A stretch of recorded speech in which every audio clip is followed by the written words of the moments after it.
So today we're talking about disability at work, and my name is Inge Woudstra from the Big Fish Academy. And what we do at the Big Fish Academy is we train people that are leading diversity and inclusion, and we help them to really succeed at their job. So we put on expert interviews like the one today, where we help people understand a particular topic or a specialist issue. And we also put on virtual training programs where we actually teach people that are leading diversity and inclusion how you can do it better, how you can have a bit better impact. And at the moment, these are all virtual, but usually we also have face-to-face programs on as well. And my own background is in gender, and the last 2 years I've looked wider at diversity and inclusion, and that's also where the partnership with Rena Goldenberg-Lynch has come from. And if you're just joining us, feel free to turn on your video, and thank you for doing that, David and Jane as well. It's always really nice for us to see our audience.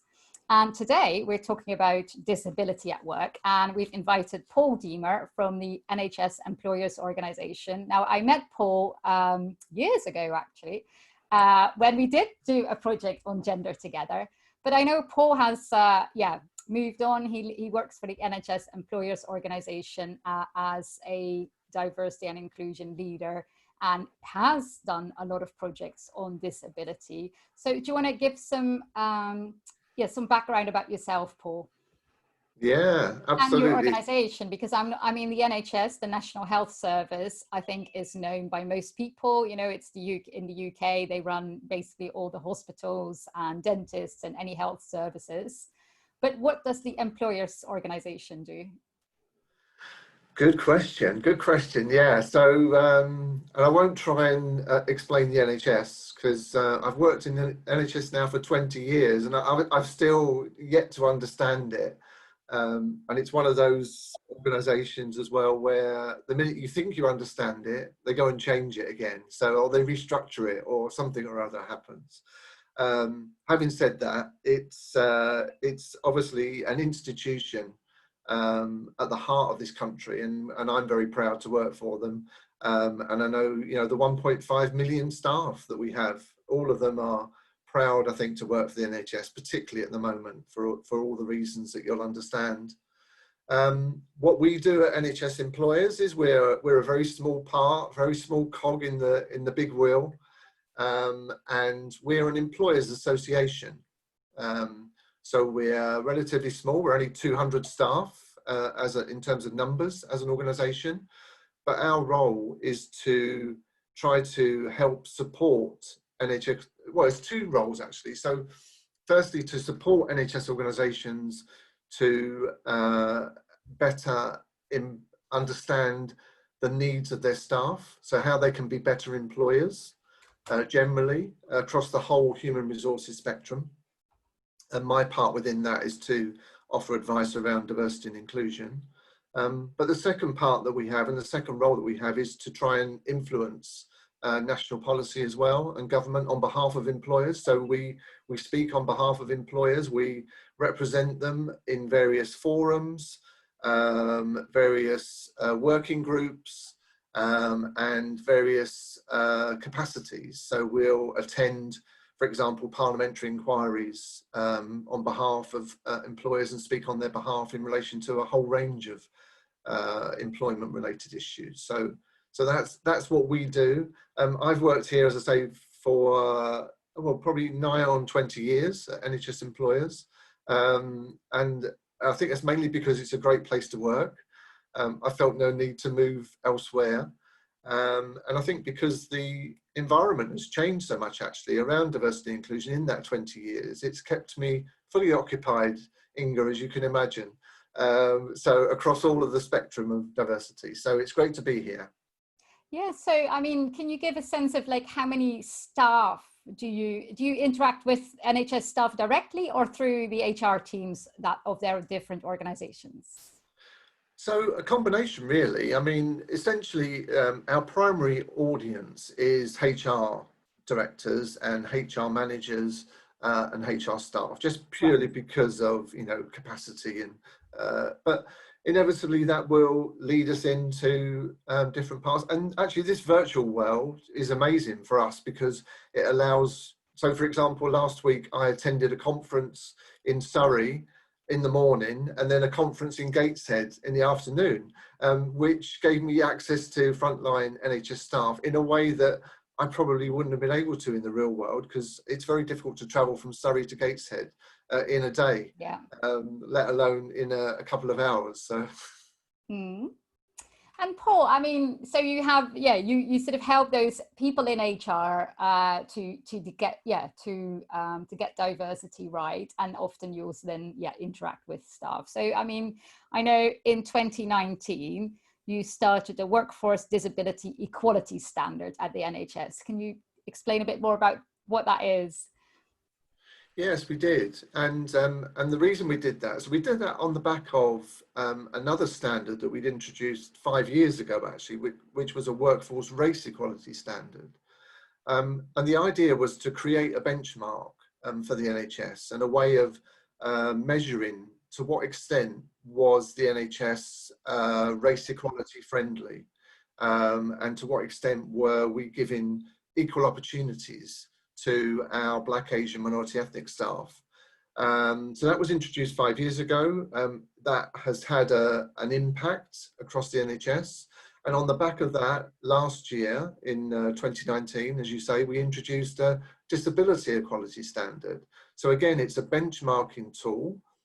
It consists of 10 metrics, which are a combination of data, which is taken from the central repository. So there's a central repository which holds all of the details and personal details of the 1.5 million staff. So we've got a rich source of data there that we use, but we also use data from the staff survey as well. And we disaggregate that information. So, so we know from that data, for example, that staff with disabilities experience bullying and harassment more than non-disabled staff. And that's one of the metrics that we use within the Workforce Disability Equality Standard. And then obviously the task of NHS organisations is to reduce that gap, between those figures. Mm-hmm.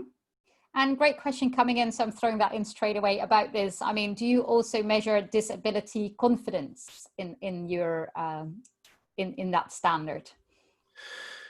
We do, in the sense that, so one of the questions that we use in the benchmark is one of the questions that's in the staff survey, which asks staff, to what extent do you feel that your employer gives you equal opportunity within your organisation? Right. And then we disaggregate that question by disabled against non-disabled staff. Yeah. So in that sense, yes, we do assess that level of confidence. And it is linked, it's partly linked to I think the question might have been in relation to the National Disability Confidence Standard, which is a government standard, which is something slightly different. Okay, so, yeah. And so the National Disability Confidence Standard, so that is probably worth for people to look into. So maybe you want to mention that in the chat as well, Sarah. I will. So we can remember that to follow up with that and with a link so people can look into that. And then just wanted to bring in the audience a bit here and launch a poll. So I'm going to look at you again, Sarah. If you want to just launch a poll, and the question there is, if you run this call, what is your organization doing about disability? Where are you at the moment? So are you really doing nothing or just incidental? You know, if you happen to have someone who has a disability and asks for help, you do the minimum legal things, which you're obviously supposed to do. Are you actually looking a bit wider at the moment, starting implementing programs, maybe raising awareness or doing some measurement, like doing a standard? Do you actually have some initiatives, raising awareness initiatives, accessible website? Maybe you've looked at accessible products. Or do you actually are beyond that and have a good number of initiatives in your organization? Or are you even beyond that and is, disabled people not really a topic in your organization anymore because it's part of your DNA? It is what you do all the time. And then you have for every employee exactly what they need. And the next question coming up straight away, also do you yourself have a disability? So for people on this call, and if you do, and I don't know if you're comfortable sharing that, but if you are, do let us know in the chat what it is that you have yourself.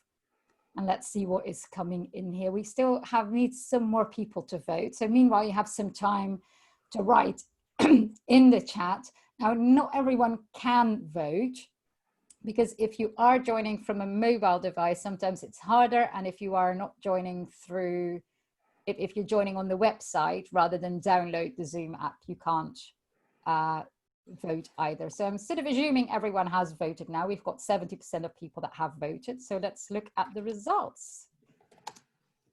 Basically, what is your organization doing with regards to inclusion? Yeah, about a quarter of you, not much. So it's a quarter of everything. So we've got everyone here. Some people doing a lot, some people just starting.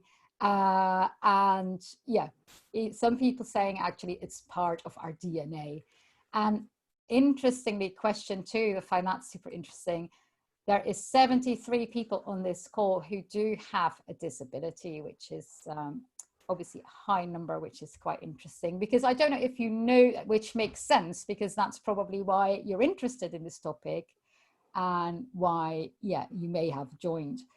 70% is obviously a lot higher than the UK population. 90% of the UK population does have a disability. And interestingly, out of those, half, so 50% of the ones that could be working, so the ones that are working age, are unemployed. Whereas in the general population, it is only 20% who are unemployed. So which means there is a serious potential there of people that you could be hiring that you may not have hired or may have failed to attract. It also means that there could be people who are disabled currently that you're not aware of, because not all disabilities are visible. And let me just see in the chat what we've got coming in.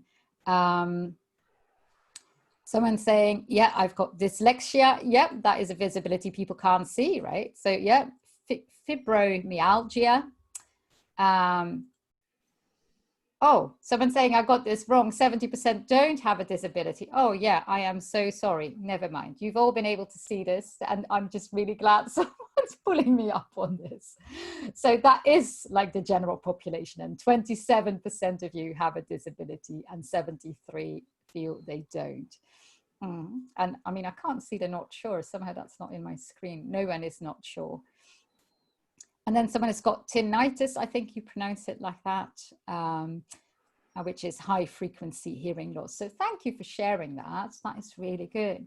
Paul, do you want to say a bit more about sort of what is a disability and something about visible and hidden disabilities?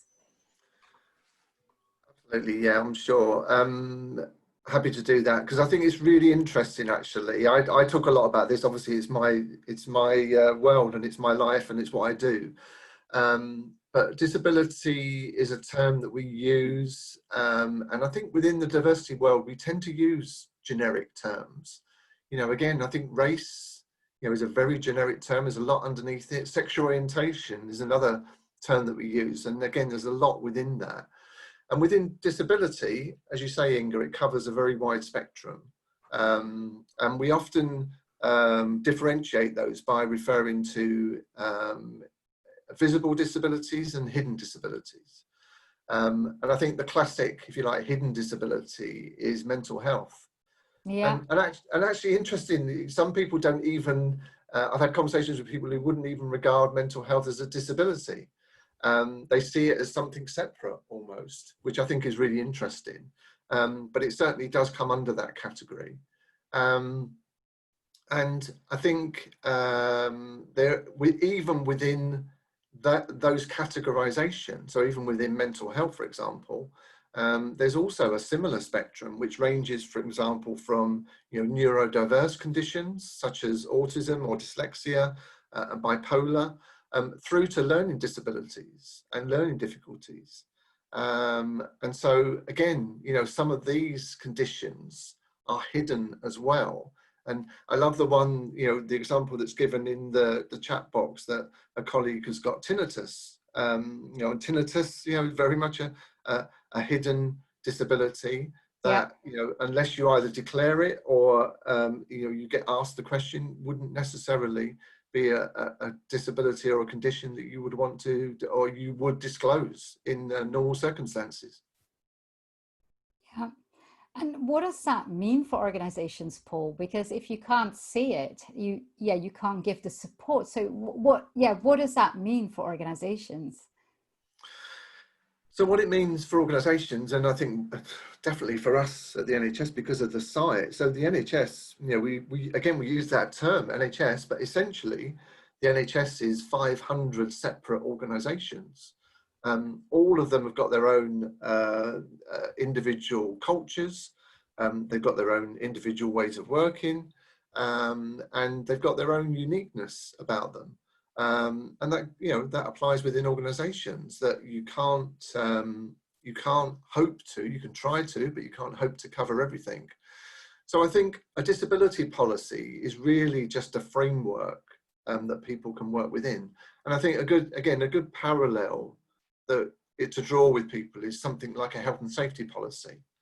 So a health and safety policy is fairly common now, people understand that. But again, within it, all you can really do is set out the principles of what you're trying to do within a health and safety policy. But again, you might have some very specific tasks or processes within that. And again, going to the COVID situation at the moment, within our NHS, in terms of health and safety, risk assessment, for example, is a very particular process that we're undertaking in relation to health and safety. So in terms of disability, I think the best that you can have is a broad disability policy which raises the awareness of the organisation and the managers and the staff within it, to say to them, you know, this is what disability is. These are the things that you need to look out for. And when you are doing things like risk assessments, for example, you need to take into consideration the fact that different people will be impacted by that in different ways. And you need to take that into account when you're undertaking something. And the same goes for recruitment. So what we would hope by having a disability policy is that you'll raise the awareness of managers that when they are recruiting for a post, you're not going to attract everybody in the same way. And you're not going to be able to deal with people in the same way through the recruitment process. So it's a framework, Inga, I think that people need to have within the organisation. But then there's more to do in terms of thinking through the details of particular situations within it. So practically then, Paul, so when you started on disability, did you sort of start with introducing that standard? So you had some measurement of how you were doing? Yeah. And that's what, so again, it's interesting in the chat box, somebody asked the question about the 3% figure. Yeah. So, which is something I've asked time and time again. I've never really got a proper answer to this, but if people go back many years, and this goes back to the days when I started in HR actually, there was in legislation a requirement on organisations in the UK to have a 3% quota of staff with disabilities, which was really interesting because that's been overtaken now by, well, firstly, it got overtaken by the Disability Discrimination Act, and then it got overtaken by the Equality Act in 2010. But it's interesting because that in a way was a standard that was set for the country and for organisations to say, you know, this is what we expect of you. I think now the standard that we expect is the phrase that we use within the NHS is that we attempt to reflect the communities that we serve. So we would hope that the percentage of disabled staff working within the NHS will eventually reflect and represent the percentage of people with disabilities within the UK population. So when you then, so that's what, so you sort of did that standard, and you said, it sounds like that you set some objectives, some targets there. So what did you find then? What happened next? So what happened with the Workforce Disability Equality Standard, which you referred to earlier, Yeah. was that actually we found that the NHS wasn't representative of the population across the board. And actually there was an issue actually with the NHS, and I think it's replicated in organisations generally in the UK as well, and probably wider as well, probably global, which is about the confidence of people to actually declare their disability. So the representation, for example, within the NHS at the moment is actually around 3%. Which on one level you might say is okay, is all right, but actually given the data that you quoted earlier, Inga, in terms of the number of people that do have a disability, we know that it doesn't in any way accurately reflect the population of the UK. But more worryingly, actually, for the NHS, was whilst the actual declared figure was 3%, in the staff survey that I mentioned earlier, which is completed by nearly 500,000 people, actually, 500,000 staff within the NHS complete that staff survey every year. Sort of what percentage would that be, Paul? Is that like half of staff, or I mean? That's almost, that would be about 40%. Yeah. So 40%, it's just for other organizations also, so they can relate to. Okay, so 40% complete this survey. Complete the survey. And in the staff survey, people are asked information about their personal characteristics. So they're asked their gender, ethnicity, age, and also disability. And within the staff survey, it's an anonymous survey, so nobody knows who completes it. And within that, 20% of staff within the NHS declare themselves to have a disability. And yet in the actual figures of declared disability that they'll declare on their application form when they apply for a job, it's only 3%. So there's a 17%, what I call a confidence gap, actually, between what we are actually seeing and what we should be representing at the moment. Mm-hmm. And what are you doing with that, Paul? Because that's really interesting, right? And I mean, that is like that in most organizations that I work with, right? So it's not something to, something that is, it's something you need to do something about, but it's not something to be ashamed of, right? That is just what happens, right? Yeah. Mm-hmm. So what are you doing to shift those numbers?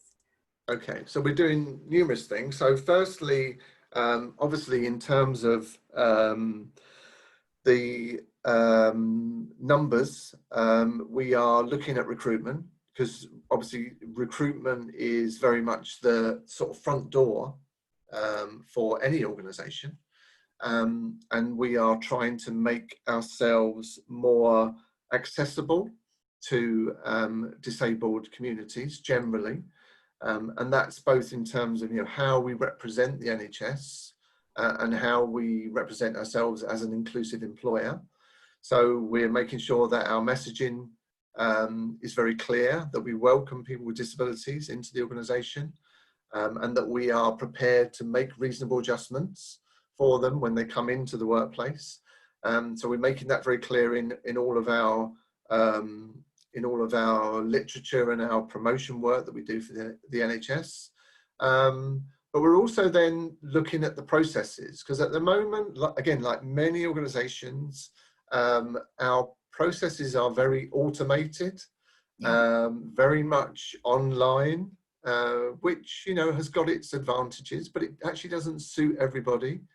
And so we are looking at how we can recruit in different ways, how we can engage better with our disabled communities, and encourage them to apply for the NHS as a good employer. Mm-hmm. Yeah, so you're actually, working there on your processes, becoming more accessible. Now, great question coming in that I want to throw at you straight away here. It's actually really difficult, someone says, to implement things for people with disabilities because they're all so different, So how can you cater to all these different disabilities? How do you do that, Paul? Can you give some examples? So how we do it is we first of all talk to them. So yes, they might all be different, but actually they're not inaccessible, and they're not backwards in coming forward if they're given the opportunity to answer those questions. So we talk to our disabled staff, we talk to our disabled communities in various forums and networks, which I'll talk later about network, because I think networks are a really critical thing in this process. Mm-hmm. And we ask them, you know, what works better for you? Yeah, what would help you in terms of not just applying for a job with the NHS, but what would help you in terms of working for the NHS? What is it you need from us as an employer to be able to make your place of work a good place of work? Mm-hmm. Yeah, and can you say a bit about language, because we're using the word disability here throughout the interview now. Is that the language that is appropriate at the moment? What sort of language is appropriate? How do you talk about this in the NHS? There are many different views on this. So I've had again numerous conversations over the years with disabled staff networks, representative groups. There isn't a common language around that. There even the term. Do you say disabled staff or do you say staff with a disability? Yeah. I've never found a consensus on that. And talking to all of the different groups, there's no consensus on that. And actually they convey different things. And I think the important thing actually, Inga, is just to be mindful of that and to be respectful of that when you're using language. So, you know, don't chunk everybody together unless you have to. So if you're using the term disabled, for various reasons, might be for a policy document or something for that, then that's fine, yeah? As long as you even put a footnote, if you like, in that report and say, you know, this term refers to, and give a fuller explanation. It is important, language is important. I mean, we're feeling the importance of language at the moment, again, in terms of race equality, because a lot of people are using this term BAME, which I personally very much dislike, because I think it's one of the worst examples of categorization, and you know it just doesn't represent. So in the same way, you know, if I'm talking to a group of staff and I want to make a particular point, for example, around the deaf community, then I'll talk about the deaf community, or I'll talk about staff with hearing impairments. And again, I'll try and use different language to recognise and acknowledge that there is a huge diversity within that categorisation that I talked about earlier of disabled. Yeah. Want to just stop there for a moment, because there are a lot of questions that have come in. Sarah, do you want to bring in some of the questions? Okay, so just looking through, we've done that one from David. That point that Mandy had raised, which is applying for a post, and about the application system needing to be more disability friendly. So I think obviously we've touched on that, so I think that's a very good point. And then a question from Gavin with regard to how agile are these systems, and can a person contact hiring manager directly? And then a bit about cultural fit and what part does that play, and reference region there. So the answer to those questions is yes. Yes, in the sense of the current system that we use, which is NHS Jobs, which is the main portal for many people to apply for jobs. It's very bureaucratic, I think. It's not particularly agile, and it's not particularly user-friendly. So I think the idea of people being able to contact somebody individually, yes, is something that we are encouraging. It's something that helps, we know. And actually, when it comes to, so an area that we've looked a lot at in the last couple of years in particular is around learning disabilities. Because there was a target set about 5 years ago by the NHS generally, in their 5-year plan, they set a target of employing more people with learning disabilities. So there's been a lot of work to try and encourage people with learning disabilities to come into the NHS as employees. And the big problem for them is this application process. They want to deal with people face to face. They don't want to complete an application form on a screen. It doesn't suit their needs. It doesn't suit their requirements. And so, you know, we've had to adjust our recruitment processes and our recruitment and our attraction programs to accommodate that, which is fine. And actually that's a great way, going back to the cultural fit issue, it's a great way of allowing people to learn about the organisation. And actually, in terms of learning disabilities, one of the things that some of the more progressive organisations do is that they actually allow people with learning disabilities to come into the organisation for a few days and actually shadow people and experience you know, what the organisation is like and what they do and what they would be expected to do if they worked there. And that's a great way of, you know, allowing people to experience you know, that culture within an organisation. Mm-hmm. Oh, love this comment coming in, because language is so important. We talked about that before, Paul, and someone saying deaf people generally do not like the term hearing impairment. Some of them are born deaf and see themselves as culturally deaf, which is an impairment to them. So what that means is actually that the world is made for hearing people, and therefore it's not that they have a disability. They just feel, yeah, the world is made for hearing people. So if the world was made for deaf people, then the world, yeah, they wouldn't have a disability. So they don't see themselves as, so that's the cultural impairment. So whereas others consider themselves hard of hearing and have English as their first language and not British Sign Language. So even within deafness, there is a huge spectrum of people with different needs and experiences. So I agree, it's essential to tailor any reasonable adjustments to individual needs in the workplace. So really good point. And it's same with language, right? So if you have any thoughts on language and the language we should be using, please do share, because I mean, we're all learning here. Connie says, talking about language, I have dyslexia and ADD, attention deficit disorder. What do we call cross disability? Oh, so she has two, right? I'm trying to set up a neurodiversity group with champions and trying to let managers know there are cross-wired disabilities, and a lot of staff will benefit from this. Yes, we do have individual dyslexia and dyspraxia champion groups, but I don't know how to put across a business case for neurodiversity champions. Oh, that is a very specialist question. I don't know if you want to say anything about that cross, because people often, yeah, it's actually a relevant point, right? Because it's not just dyspraxia. There is often a range of disabilities that people have. So how do you work with that in the NHS, Paul? That is a very specific point, but actually, interestingly, it's a conversation I'm having at the moment because there is somebody within the NHS at the moment who's looking to set up a neurodiversity network. So if Connie, if you want to contact me afterwards, I can link you up, maybe through Inga, I can link you up with that person, and I'm sure they'll be interested to talk to you. And as part of that, the reason we're talking to them is because we're looking to organise an event probably later this year, actually, I think October, which will be online now.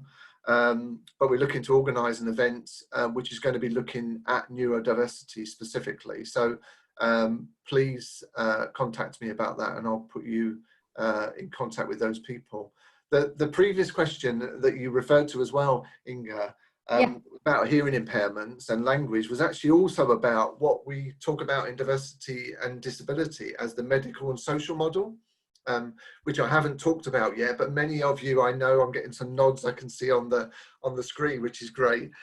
Many of you will know about this medical and social model of disability, and that's quite a nice way of explaining what the colleague in that, I think that was Joanna, wasn't it? Joanna was saying, which is about, you know, what is it the disability that's the barrier, or is it the organisation that's the barrier? Yeah, and very often, and what the what the medical model says, it's the disability that's the barrier. What the social model says it's the organisation that's the barrier. So it's all the systems and processes and attitudes actually and behaviours that are the barrier to disability. Deafness is something that's very dear to my heart, and that's a strange thing to say, isn't it? Sorry, and I say that because when I was it was when I was working at Barnardo's, actually.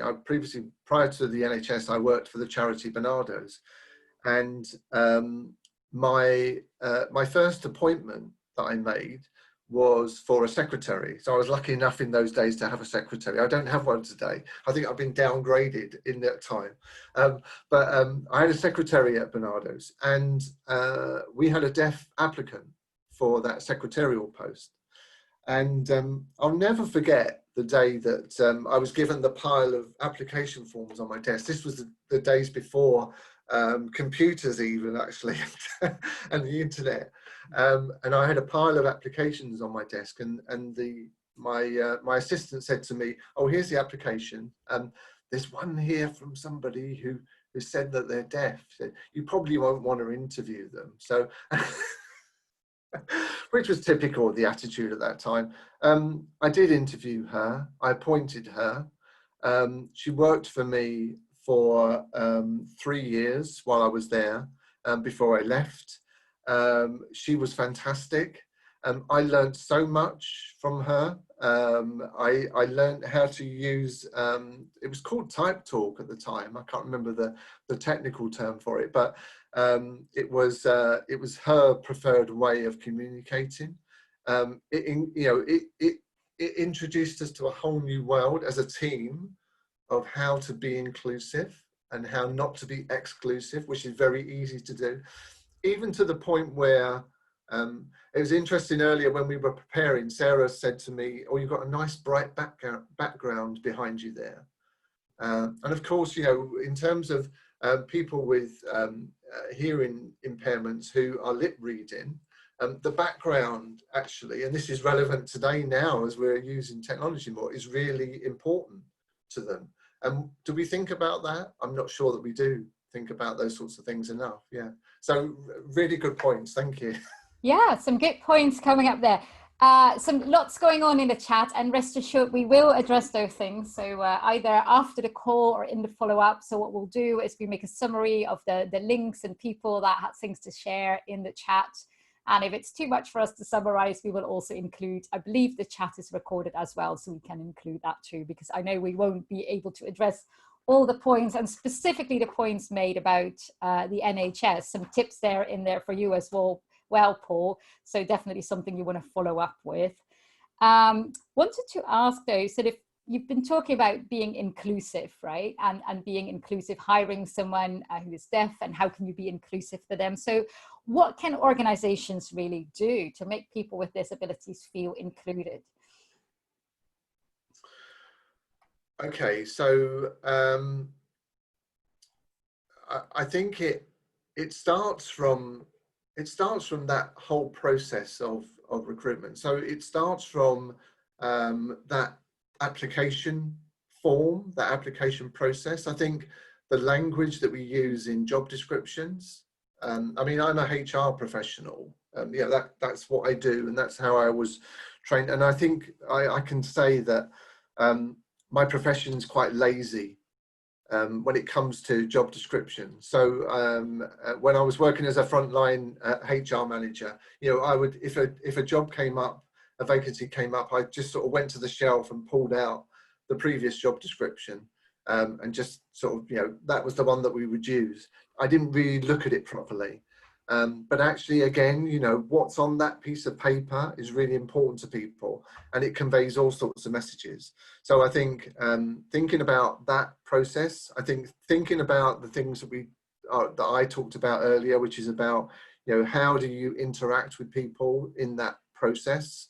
But then when you get them on board as well, and when they join the organization, making sure that they have proper reasonable adjustments. So that's about openly asking the question. So not, and this goes back to, we seem to be using this word confidence quite a lot, or I seem to be using it. And it is a lot about that. People are frightened, actually. Managers are frightened often of disability. And again, they're frightened of other subjects as well. They don't like talking about race either. So a lot of our work is about, again, increasing people's confidence. And how do you do that then, Paul? Because with so many people, where do you even start?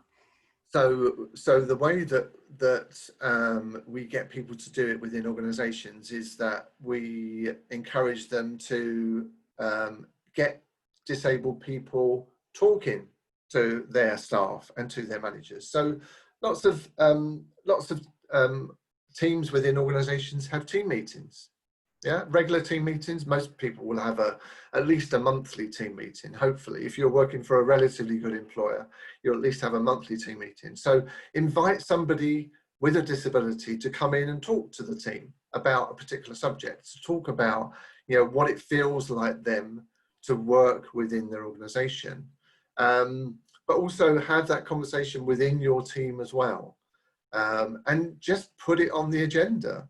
And just getting it out there, talking about it, and giving people examples of good practice as well.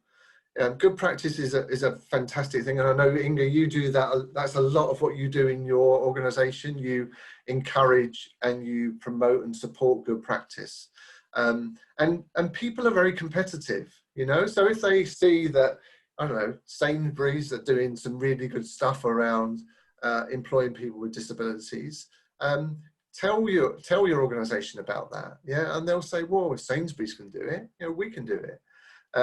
So we use that competitive spirit as well, and try and encourage people and increase their confidence through that sharing of good practice. Yeah. Mm-hmm.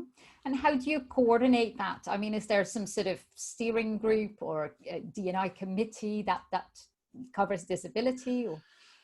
Yeah. Okay. So is that a big question? Yeah. No. It is a big question when you ask me that, it's for the NHS. It's a big question because yes, each of those 500 organisations, they will have a structure within them, and they'll often have a committee structure of sorts. Most of the good organisations have a diversity and inclusion committee. But actually, the really critical part in that is the network. So I haven't talked a lot about networks, and I do want to talk about them before we run out of time. Networks are really important. So we do a lot to encourage organisations to build and develop staff support networks for disabled staff, women, around religion, carers, race, whatever it is. But the network is really important, and the importance of the network is that they can then go and talk to those committees, because the power of a network is that collective power. So they can go to the committee as a group and say, you know, we are speaking on behalf of disabled staff within this organisation, and we want this, this, and this. Yeah. So that's how all the good organisations work. Yeah. Mm-hmm. Yeah. And I mean, what about the people with disabilities themselves? What sort of responsibility do they have? That's a really good question. And it goes back to the declaration question, actually. And again, it is something that we are talking to our disabled staff networks about, and it's what they do. So again, one of the power of a network is that they will talk to disabled staff, and they'll say to their staff, you know, you really do need to be open about your disability, and here's why. But we need to explain that to people. So we need to tell people that we're not just asking them to tick a box because we want them to tick a box. We're asking them to tick a box because they then become a statistic within the organisation, and those statistics then allow us to compare their experiences with other people's experiences. So that's the relevance. And then by comparing those experiences, if we identify a disparity, which we've done in relation to disability within the NHS, then we can address it. So you have to explain to people why we do monitoring, the importance of monitoring, and what happens with it as well. And that it isn't just, I know, you know, that phrase that we use, the tick box exercise. Mm-hmm. Yeah. And then what can colleagues do? Because we've talked about managers, you know, what they can do. We've talked about HR people and what you can do in the organization. We've talked about those networks and how there is a responsibility for those disabled people. But what about colleagues? A lot of people want to know what can, you know, I don't have a disability, or even if you do, actually, there is people with other disabilities. So what can you do to make them feel included, and what, yeah, how can you even start talking about this? Should you talk about it? So our responsibility, and I speak as, well, actually, I would probably classify myself as having a disability. Actually, I've got a long-term condition. But for anybody who thinks that they're non-disabled or don't have a disability, then you need to be an ally. And actually, I would challenge you as well to think about, you know, people might say, well, I don't know a lot about disability, but I don't have to think very much or very far to recognise that within my, both within my close family and also my extended family, I've actually got a lot of disability. I mean, I've got mental health issues, I've got long-term conditions, and I've got physical and hidden disabilities just within my close family, actually. And that's without thinking about friends and colleagues, you know. So disability isn't far away from people. And I don't completely buy into somebody saying, well, I don't know quite how to talk about it. You know, you're a manager, and if this is a manager as well, I would say, well, you know, you're a manager for a reason. And with great power comes great responsibility. And some of that responsibility includes being brave enough and bold enough to talk about things and be an exemplar and lead by example, and talk about these issues. Yeah. Mm-hmm. Yeah. Well, Sarah, do you want to bring in some more of the questions? What are the things we really want to, we have a couple more minutes to hear from the audience. Just go through, the chat's quite busy. So there was a point about categorization and saying that the way data is collected kind of drives towards categorization. So is there a better way? Yeah, so is there a better way, Paul? I mean, that is a good question. So that measurement obviously asks people to put themselves in a category. Yeah, I mean, this is one of the areas where we are really poor, actually, the NHS at the moment, and we need to get so much better. So at the moment within the NHS, we just say, are you disabled, yes or no? Doesn't go beyond that, which is dreadful. You know, we do actually need, I would say we need more categorization, actually, because we need to have subcategories within that. We need to ask people, you know, if you have a disability, is it a hearing impairment? Is it a physical disability? Is it a neurodiverse condition? You know, is it a visual impairment, etc., etc.? We need to know, yeah, and I think organisations need to know that, but they're not going to know that until they get the confidence of their disabled staff and their disabled applicants. But I think we need more categorisation, actually, because we need to know the nuances of what that disabled community looks like within our organisation. So you can then make the reasonable adjustments and include them more, right? Yeah. And any other questions, Sarah, that you'd like to? There's one point that I thought was quite good, which is, will the impact of lockdown and increased focus on remote working result in NHS managers being more open to the idea of hiring more people with disabilities because working from home levels up the playing field? So I thought that was kind of quite a good way to look at. How do you see that, Paul? Is that, how does COVID-19 impact specifically on people with disabilities? It's a very good observation. And in theory and in principle, yes, I agree. I think the challenge that we've seen is that, unfortunately, because of the speed at which COVID happened, a number of people were told to work from home. And actually, even those that had reasonable adjustments in the workplace weren't able then to transfer or translate those into their home environment. And that's been really problematic actually for a lot of disabled staff. So yes, in theory and in principle, and it goes a little bit back, you'll know this, Inga, and I know this will be dear to your heart. It goes to the core of childcare as well. You know, there's an argument that, you know, working from home might increase levels of flexible working and the ability for people to childcare. But, you know, I've been on Zoom calls and Teams calls, as you probably all have as well, with people with children sitting on their lap, you know, and I'm not sure that's the sort of environment or culture that we want to encourage. So I think, yes, again, in principle, it should help and it will help, but we need to learn how to use this technology more, and we need to learn how home working and flexible working needs boundaries around it, and it needs rules and protocols. Mm. And then any, to finish off, Paul, any, and we will actually, I don't know, do you have time to stay on a bit longer, Paul, to chat with some of the people on the call? I'm happy to stay, yeah. Yeah, I mean, I'm happy to stay because there's quite a lot of things that are about, you know, connecting people and, yeah, questions for the NHS that I think we can then address more individually after the call. So if you're happy to stay on, please do stay on. Definitely people seem to be quite interested in like the resource side of things in terms of organisations and resources that can help employers kind of in terms of becoming more accessible and implementing changes. That definitely seems to have come up quite a lot, that people are really keen to know where they can go to get the tools they need.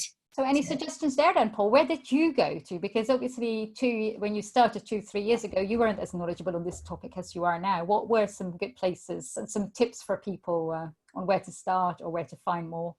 Okay, well, there's some obvious fantastic organisations. So people like the Business Disability Forum, which is a great source of information and good practice.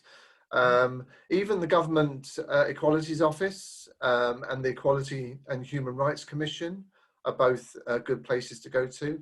And then there are broader membership organisations like the Employers Network for Equality and Inclusion, for example. Or Inclusive Employers is another organisation, all of whom have got information on their websites, which is interesting. But also, you know, the representative organisations like Disability Rights UK, and then the specific organisations as well relating to particular disability conditions are useful to go to as well. So there's a British Association of Assistive Technology. The British Assistive Technology Association is a great organisation for, you know, the really sort of complex, nuanced needs of somebody who needs particular IT adjustments. Mm-hmm. Oh, well, thank you. And I mean, also going to the audience, I mean, do you have any tips for other people, you know, as to where to start, some quick wins, some practical examples? Do share them, because a lot of people here are keen to start implementing and get better at including people with disabilities. So what are those things? Yeah, do share that. And I mean, any from you, Paul, any practical things if someone just wants to get started? I mean, what can they do? Yeah, I mean, I would direct people to come to the NHS Employers website. It's an open. The thing I love about working for them is that everything on there is open and free and accessible. We've got a whole section on disability on there, and there's a whole list of resources and probably more importantly, actually, some really good case studies on there of organisations who've actually, you know, implemented different changes and processes and procedures, and there's some interesting blogs and podcasts on there as well, particularly around mental health in particular. Mm-hmm. And something practical that you've done in the last 2 or 3 years. You've obviously changed the processes. You're working on building that confidence. You've got those networks that inform a lot of your work. Are there some practical changes that you've done to make life easier for individual, disabled people? Can you give us an example? Well, I've got an example within my team, actually. So a member of my team, I don't think she'll mind me saying this, has an eyesight condition, which means that her eyesight is deteriorating.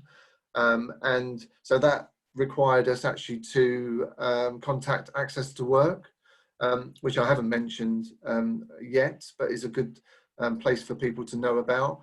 And we, through Access to Work, we were able to get her a extra size screen, and also again some IT equipment, which allowed her to adjust the font size on her IT equipment. And you know, it's those sorts of things. It wasn't hugely expensive. I think the cost of that, because it's a 50-50 cost, was about £1,000 or £1,500 probably for us. But for her, it's just completely changed her world, you know, and her productivity has rocketed subsequently. Yeah. Oh, well, fabulous. Thank you so much, Paul. That was a lovely example. And yeah, it just goes to show how much it is about the conversation and getting that individual person to share what it is they need, right? Just wanted to look ahead at what's coming up. And let me just share with you, I've got a slide with this, which, yeah, here we are. So what do we have coming up? Rena and myself will be with the Big Fish Academy at the Global Inclusion Online Forum, and we'll be presenting 2 workshops there. One is recruiting for diversity in tech and engineering. So if you have missed our own workshop on this 2 months ago, you can come again on the 8th of September.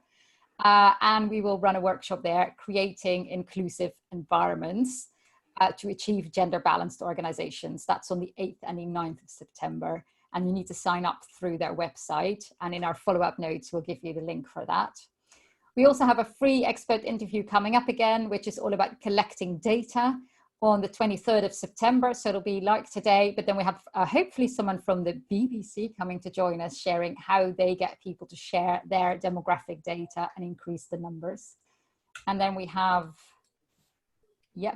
a virtual training coming up on the 24th and the 25th of September. So that's a 3-hour training, but we split it in 2 days so you can fit it in just before lunch, on how you create an inclusive culture. So it would be absolutely fabulous to see you at any one of those if you have enjoyed this. Thank you so much, Paul. That was so insightful and so good to hear what you're doing. And obviously you're not there yet. There's a lot of work to be done, but really good to hear that. And do stay on the call if you have questions for Paul or myself. And love to hear before you leave what you thought of this session. So if you could just leave in the chat, 1, if you've absolutely wasn't what you were expecting, and 5, if you thought this was absolutely fabulous and you've really enjoyed it. And feel free to also give us some further comments. And then Paul, while people are putting in their number, Paul's putting in a 5. That's great. Thank you, Paul. Do you want to say anything so thank you. And would you like to say anything as a goodbye? No, just if people want to contact me afterwards, LinkedIn or Twitter. I've got a Twitter handle as well, which I'm very active on. So please follow me on that as well. Yeah, and we'll include those in the follow-up notes. Yeah, fabulous. Yeah. Thank you. And then thank you for those lovely comments, some really nice comments there. And obviously anything we can improve, do let us know too, because we this is just the first year we're doing this, so we are learning all the time. And fabulous to get so much good comments. I thought it was very, very informative. So thank you so much, Paul. And do stay on the call.